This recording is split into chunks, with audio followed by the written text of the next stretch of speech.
जगतारी करून तूच म्हणती जातार मला पाखरा आजाद केलं तुला पाखरा आजाद केलं तुला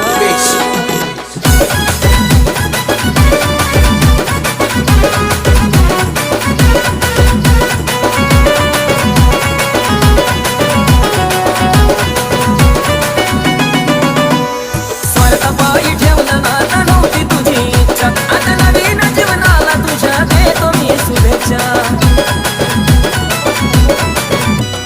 स्वतः पायी ठेवलं नाता नव्हती तुझी इच्छा आता नवीन जीवनाला तुझ्या देतो मी शुभेच्छा आधी चुकलो होतो मी म्हणून झुकलो होतो मी आधी चुकलो